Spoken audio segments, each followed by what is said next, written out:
the opposite view that most people get of the Spanish Steps. Certainly not the prettiest.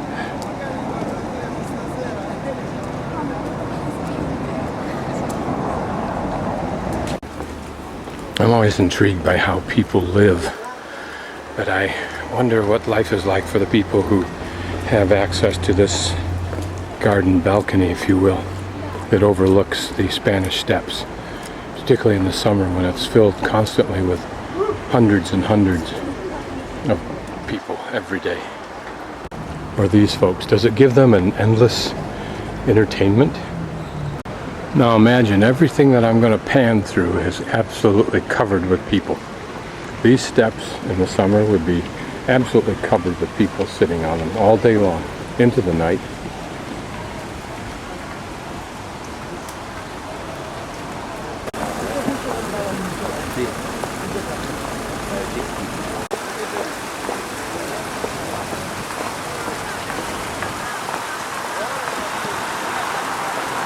This fountain is apparently a boat. What the significance of this fountain boat is, I don't know.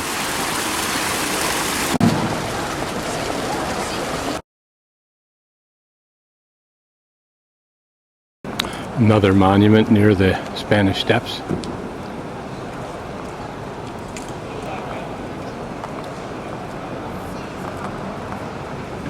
Maria Virgin Mary. It's interesting in the guidebook I read that the Catholic Church actually had to create and then codify the myth of Mary's Immaculate Conception. This just looks like a pretty street to wander back to the Via Corsi Via.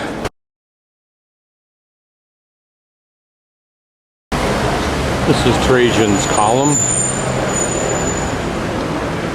He had designed to narrate his victory over the Dacians of Romania, which was a victory to get the money he needed to keep the people satisfied in Rome. It used to have his statue on top, but now it's got St. Peter. The ashes of Trajan and his wife were once ensconced in the base. I don't know if they're still there or not. Just in case you're interested.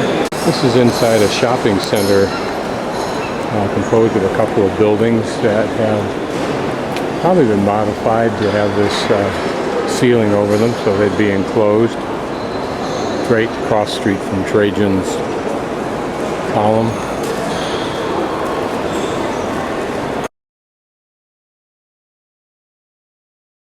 Even on this dreary, rainy day,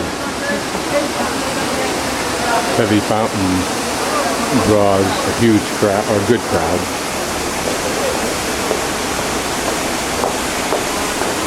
And these fountains were and are fed by aqueducts.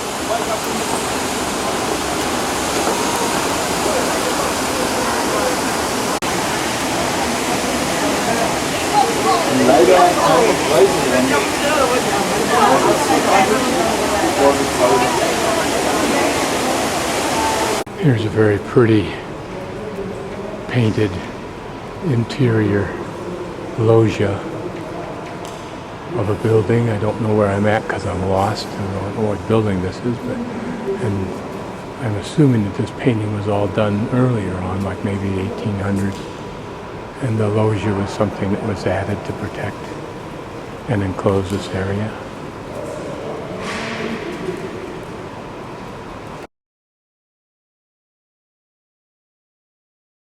This obelisk looks like it's Egyptian a little bit. It's outside of Santa Maria Sopra de Minerva Church. Again, I want to look closely at this.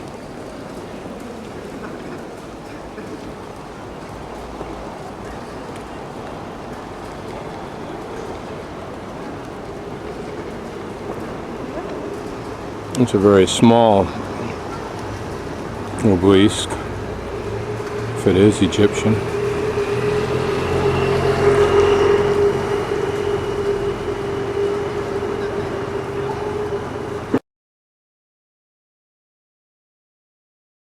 I'm at the Flaminio metro access point. And this is the Roman wall, and it's an impressive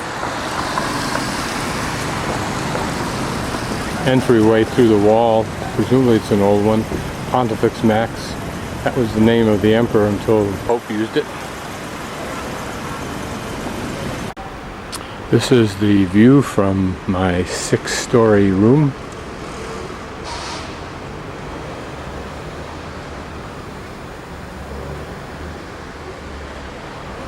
Be interesting to see what it's like when the sun comes out.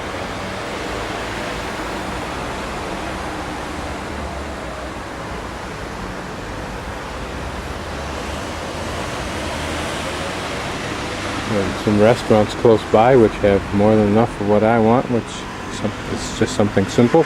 I've just visited the Cappuccino, I think it's called, or Campchino, something like that, crypt, and have some postcards on it. But a couple of my reflections after being in, at first you're kind of caught by the morbidity of it, the almost ghastliness of it, although it's done with art.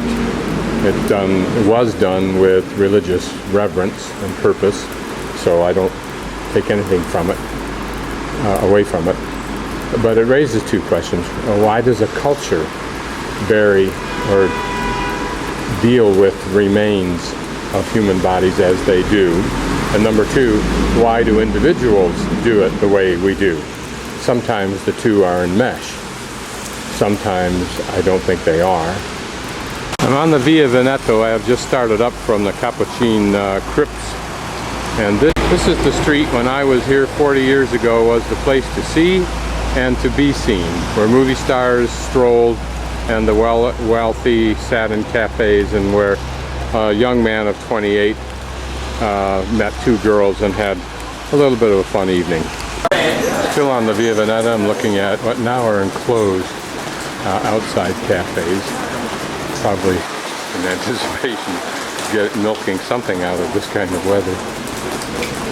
And in the shops nearby, I'm sure expensive, elegant, and all that implies. The wealthy. You can see this goes on quite a little ways. So only one of the few reflections I have from 40 years ago is having walked and seen. I can remember just a bit of imagery of this. And backdrop is another chunk of the Great Roman Wall. And I believe that's the entry, one more entry into the Borghese Gardens and Villa. Just come down into what is the metro system. I think what the metro has is at each station there is this whole web of fingers that shoot out to different places so that you can walk from those places to the terminal and get the tram. There's something futuristic about this, but perhaps only to a country boy from Jackson. In fact, this is where I was yesterday, because this is the grocery store that is at the end of the routing that Vic Steves gives to get to Via Borghese galleries. Depending upon where you're going, these things sometimes go on and on, one after another. It's interesting as I go off on other little adventures here in Rome, I end up finding myself at the same places I've been before. This I was at when I went to the Etruscan Museum, and I assume that this is Piazza Popolo through there. So that's where I'm going to go, and that's where I came out when I came from Via Borghese. On reflection, I'm wrong. Surprise. I want to go back where I was and walk through there, and that's where I think Via Corsa. Now standing under that initial arch, that is Piazzale del Popolo, one of the obelisks that the Romans stole from the Egyptians and then Christianized with their cross. This is a Baroque church, Santa Maria del Popolo. The elderly lady in red there from Germany sat and talked to me for a while. She's been all over the world, including the United States, India several times. And she lives here now for a while. The rain has stopped for a few minutes. Piazza del Popolo, as you probably guessed, refers to the Plaza of the People. Don't know what this is all about, but of course the statue at the bottom is iconic of Rome, Romulus. Don't know what these obelisks here are, but we'll focus in a little tighter and see if we can.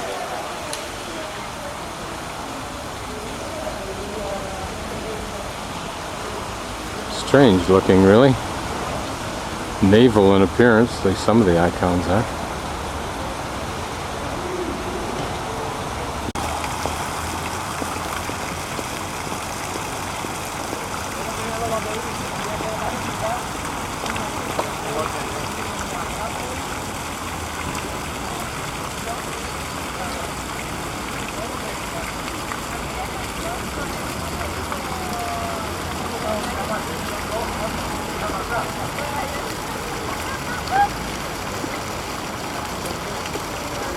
This is Via del Corso, a long straight road that was created, I don't remember when.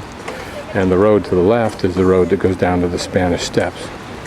We'll wander down here following Rick Steves' tour and then shoot over the Spanish Steps and then come back and complete the tour. This is private property, but notice what an elegant setting it is. Right now we're behind the mausoleum of Augustus. He was the emperor, I think, right around the time of Christ.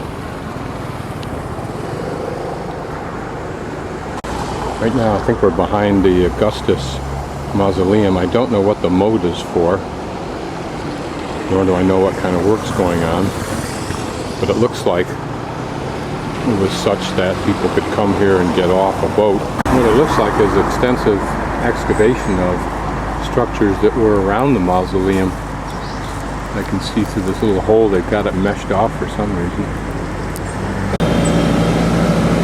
Here we have a better view of what are pretty stairways going down to what looks like a moat, but maybe all this was just a whole lot lower, including the water level. There was something, I don't know whether it was a pedestrian access or a water access to something, or maybe a tunnel.